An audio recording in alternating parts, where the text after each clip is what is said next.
Morning. आप कैसे हैं? उम्मीद करती हूँ अच्छे होंगे। चलिए आज हम क्लास 10th का फर्स्ट चैप्टर इकोनॉमिक्स का जो पहला पार्ट है विकास, उससे शुरू करते हैं। अब पहले यहाँ पर हम बताएंगे कि विकास है क्या। विकास किसी का नाम नहीं, विकास डेवलपमेंट, तरक्की वाले विकास की बात कर रही हूँ यहाँ पर मैं, ठीक है। ओके, फिर हम स्टार्ट करते हैं। विकास यानी कि परिवर्तन। हम विकास यानी हम अपनी वर्तमान स्थिति से निरंतर आगे बढ़ते जाएं। जैसे आज मेरे पास साइकिल है, कल फिर बाइक, फिर कार, ऐसा यानी कि मेरा विकास हो रहा है। तो इसी प्रकार हम कहेंगे विकास यानी परिवर्तन। परिवर्तन पॉजिटिव भी हो सकते हैं, नेगेटिव भी हो सकते हैं। तो हम कह सकते हैं किसी भी देश, समाज या विश्व में कोई भी सकारात्मक परिवर्तन जो मानव और प्रकृति को तरक्की की ओर, बेहतरी की ओर ले जाए, वह विकास है।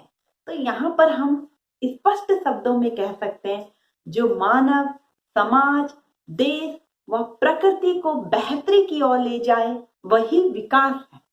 तो उम्मीद करती होंगी विकास आप समझ चुके होंगे। अब यहाँ पर हम देखेंगे कि अलग अलग व्यक्तियों के विकास के अलग अलग लक्ष्य हैं। यानी कि जो मेरा विकास है जरूरी नहीं है वह आपका विकास हो। जैसे आपका विकास क्या होगा? आपका विकास 10th क्लास में आप बहुत अच्छे नंबर लेके आए, आप अपनी स्कूली शिक्षा पूरी करें, फिर उसके बाद आपकी जॉब लगे, अच्छी सैलरी मिले, वही आपके लिए विकास है।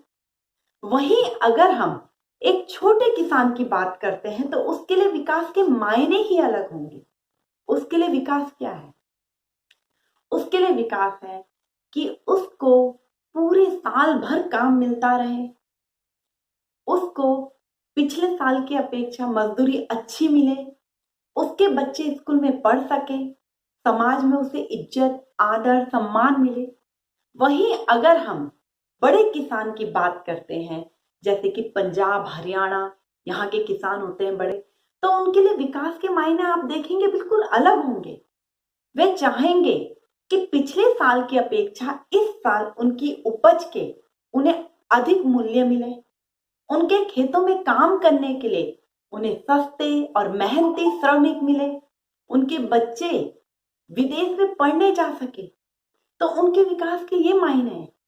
तो यहाँ पर हम क्या देखते हैं कि अधिकतर लोगों के विकास के जो विकास की तुलना कर रहे हैं वो अच्छी आय से, कि आय अधिक होगी तो वह जीवन की बेहतर से बेहतर चीज खरीद पाएंगे या अपना जीवन उससे संपन्न कर पाए। लोगों के लिए विकास के अलग अलग लक्ष्य हैं। दूसरा, जो एक का विकास हो जरूरी नहीं है दूसरे का भी विकास हो सकता है वो दूसरे का विनाश हो। जैसे कि यहाँ पर हम समझते हैं एक उदाहरण द्वारा, नर्मदा नदी पर जब सरदार सरोवर डैम बन रहा था, बड़े बड़े उद्योगपतियों ने वह डैम जब बनाया, वहां से जल विद्युत उत्पादन द्वारा कई राज्यों को लाभ होना था, उन उद्योगपतियों को भी बहुत ज्यादा लाभ होना था। लेकिन नर्मदा नदी के पास जो आदिवासी समुदाय बसा हुआ है, उनके लिए वह किसी भी प्रकार से विकास नहीं था, क्योंकि उनकी जीविका उस नदी के पास ही सीमित थी। उधर ही उसी नदी द्वारा, उनकी आसपास के जंगलों द्वारा उनकी जीविका चल रही थी। वहां उनके रहने के लिए घर थे, आवास उनके वहां थे, वह सब उनसे छीन लिए गए। तो उनका जीवन तो संकट में आ गया, तो ये उनके लिए विनाश हुआ। तो यहाँ पर हम देखते हैं एक व्यक्ति का विकास दूसरे के लिए कैसे विनाश बन जाता है। अब हम देखते हैं कि कैसे आय के अतिरिक्त लोगों के लिए विकास के कई सारे अन्य लक्ष्य भी हैं। केवल अधिक आय होना, जिसकी अधिक आय है केवल वही विकसित है ऐसा नहीं हो सकता।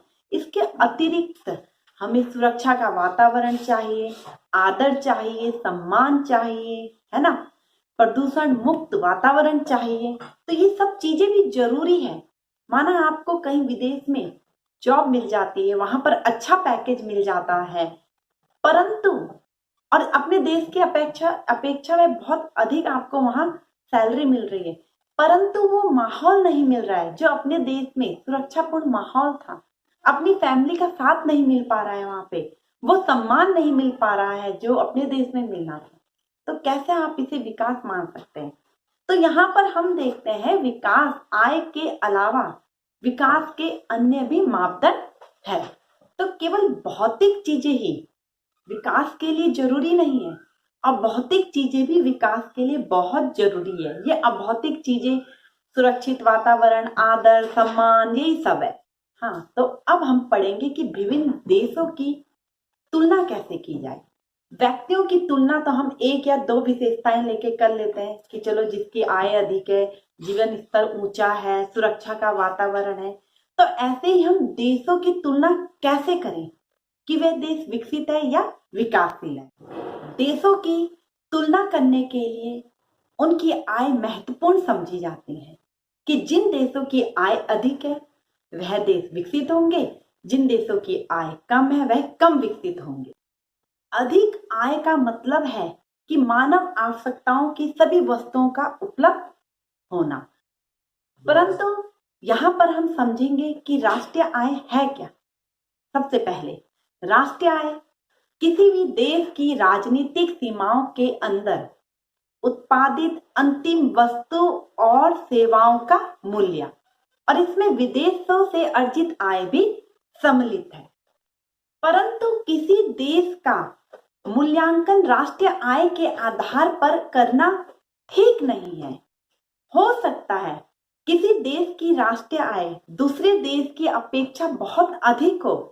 जिस देश की राष्ट्रीय आय अधिक है वहां की जनसंख्या बहुत अधिक और जिसकी कम है वहां की जनसंख्या बहुत कम हो सकता है जिस देश की राष्ट्रीय आय अधिक हो वहां का जीवन स्तर उतना ऊंचा नहीं है, और जिस देश की राष्ट्रीय आय कम है वहां का जीवन स्तर अधिक राष्ट्रीय आय वाले देशों की अपेक्षा अधिक ऊंचा हो। जैसे कि हम भारत और स्विट्जरलैंड का उदाहरण लेते हैं। स्विट्जरलैंड की जो जीवन स्तर है भारत से बहुत अच्छा है, जबकि भारत की राष्ट्रीय आय स्विट्जरलैंड की अपेक्षा ज्यादा है। तो इस तरह से दो देशों के बीच विकास को मापने के लिए राष्ट्रीय आय एक उचित मापदंड नहीं है। इसके लिए हमें औसत आय, प्रति व्यक्ति आय को लेना पड़ेगा। हाँ, तो औसत आय की गणना करने के लिए राष्ट्रीय आय को कुल जनसंख्या से भाग देने पर हम औसत आय या प्रति व्यक्ति आय प्राप्त कर सकते हैं। विश्व बैंक की विकास रिपोर्ट के अनुसार 2006 के अनुसार देशों का वर्गीकरण करने के लिए इस मापदंड का प्रयोग किया गया है। वे देश जिनकी 2004 के अनुसार प्रति व्यक्ति आय 4,53,000 है वह समृद्ध देशों की श्रेणी में आते हैं, और वह देश जिनकी की प्रति व्यक्ति आय 37,000 रुपए प्रति वर्ष है वह या उससे कम है उन्हें निम्न आय वाले देशों की श्रेणी में माना जाता है। इस हिसाब से भारत निम्न आय वाले देशों की श्रेणी में आता है, क्योंकि 2004 के अनुसार भारत की जो प्रति व्यक्ति आय है 28,000 प्रति वर्ष थी। हम देखते हैं कि आय के अतिरिक्त और भी अन्य मापदंड हैं विकास को मापने के।